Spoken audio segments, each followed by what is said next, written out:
আসসালামু আলাইকুম বন্ধুরা, আজ আমরা নিয়ে আসলাম আমার বাংলা বই চতুর্থ শ্রেণীর। আজ আমরা পড়ব টুনুর কথা। এই গল্পটির সমাধান দেখি। ১ নংয়ে অনুশীলনী ১ নংয়ে রয়েছে শব্দগুলি পাঠ থেকে খুঁজে বের করি এবং অর্থ বলি। ঘূর্ণিঝড়, গুণটানা, দুর্ভিক্ষ, নবান্ন, বিদ্রোহী। ২ নংয়ে রয়েছে শব্দ দিয়ে শূন্যস্থান পূরণ করি। জয়নুল আবেদিনের পাশ দিয়ে ড্যাশ নদী বয়ে গেছে। খ ১৯৭০ সালে তিনি দুটি বিখ্যাত ছবি ড্যাশ ও ড্যাশ আঁকেন। গ মনপুরা ৭০ ছিল ড্যাশ ছবি। ১৯৪৮ সালে ঢাকায় তিনি ড্যাশ প্রতিষ্ঠা করেন। শিল্পাচার্য মৃত্যুবরণ করেন ড্যাশ সালে। আমরা এর সমাধানটা দেখে নেই। এখানে আমরা দেখতে পাচ্ছি ঘূর্ণিঝড় শব্দের অর্থ হচ্ছে বাতাসের প্রচণ্ড গতিসম্পন্ন ঝড়। এর বাক্য গঠন এই মাসে ঘূর্ণিঝড় হতে পারে। গুণটানা নৌকায় রশি লাগিয়ে টেনে নিয়ে যাওয়া।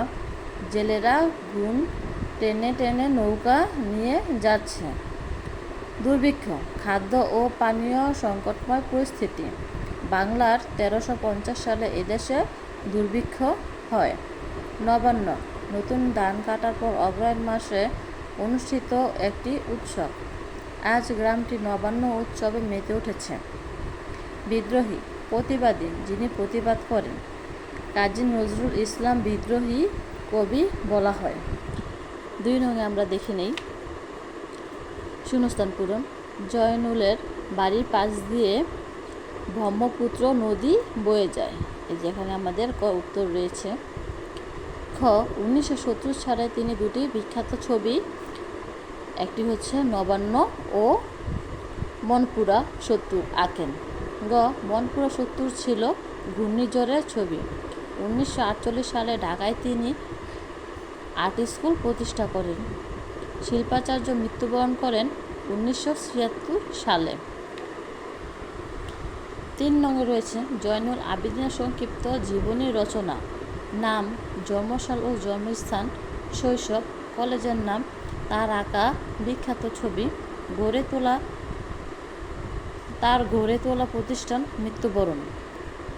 উত্তর নাম শিল্পাচার্য জয়নুল আবেদিন, জন্মসাল ও জন্মস্থান ১৯১৪ সালে কিশোরগঞ্জ জেলার কেন্দুয়া গ্রামে জন্মগ্রহণ করেন।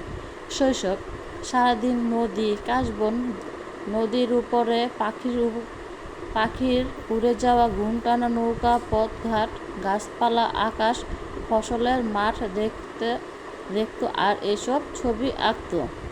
কলেজের নাম কলকাতা আর্ট কলেজ।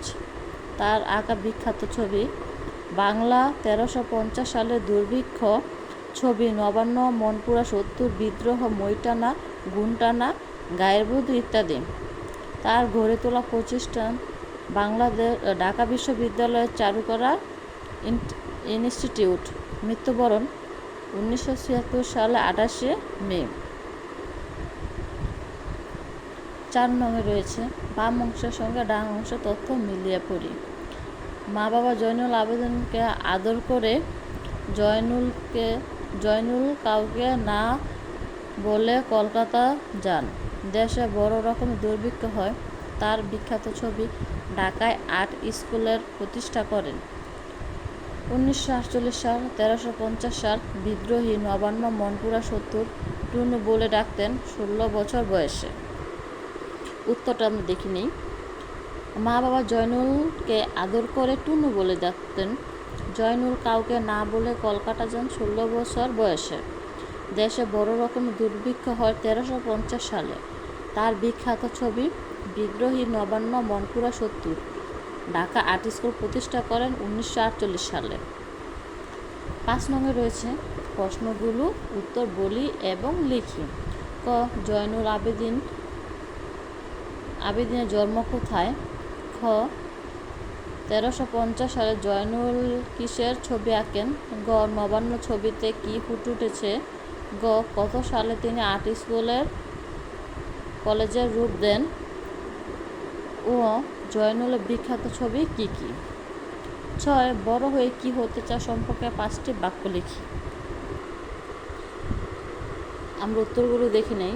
ক, জয়নুল আবেদিনের জন্ম কোথায়? উত্তর, জয়নুল আবেদিনের জন্ম কিশোরগঞ্জ জেলার কেন্দুয়া গ্রামে। খ, 1350 সালে জয়নুল কিসের ছবি আঁকেন? 1350 সালে জয়নুল দুর্ভিক্ষের ছবি আঁকেন। নবান্ন ছবিতে কি ফুটে উঠেছে? নবান্ন ছবিতে গ্রাম বাংলা মানুষের জীবনযাত্রার ছবি ফুটে উঠেছে। ঘ, কত সালে তিনি আর্ট স্কুল কলেজে রূপ দেন? 1958 সালে। জয়নুলের বিখ্যাত ছবিগুলো কি কি? জয়নুলের বিখ্যাত ছবিগুলো হচ্ছে 1350 সালে দুর্ভিক্ষের ছবি, নবান্ন, মনপুরা 70, বিদ্রোহে মইটানা, গুন্ডানা, গায়ের বধূ। 6 নংয়ে রয়েছে বড় হয়ে কি হতে চায় 5টি বাক্য। এখানে আমরা যা লিখতে পারি তা হলো, বড় হয়ে আমি একজন আদর্শ মানুষ হতে চাই। আদর্শ মানুষ হতে হলে আমাকে প্রথমে ভালোভাবে লেখাপড়া করতে হবে। লেখাপড়া শেষ করে আমি আমার পরিবারের দায়িত্ব নেব। পাশাপাশি সমাজে মানুষের সেবা করতে চাই। মানুষের বিপদে আপদে তাদের পাশে দাঁড়াতে চাই। তারপরে রয়েছে আমাদের স্বাধীনতা সুখ কবিতা, 19 পৃষ্ঠা। স্বাধীনতা সুখ কবিতাটি, স্বাধীনতা সুখ, রজনীকান্ত সেন।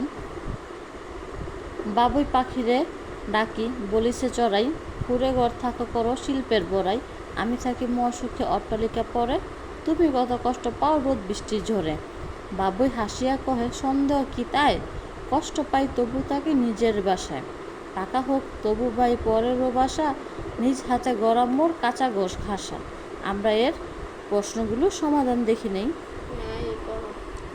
1 নংয়ে রয়েছে অনুশীলনী, আমরা জেনে নেই। বাবুই খুব সুন্দর করে নিজের বাসা বনে গাছের ডালে, সেখানে থাকে।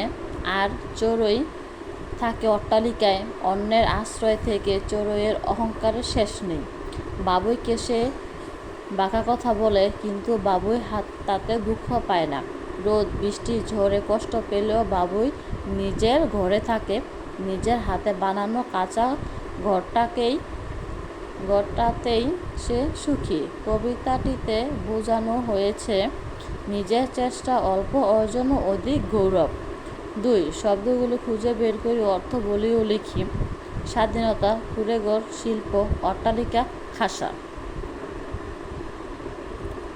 স্বাধীনতা, মুক্ত, নিজের ইচ্ছা মতো কিছু করতে পারা।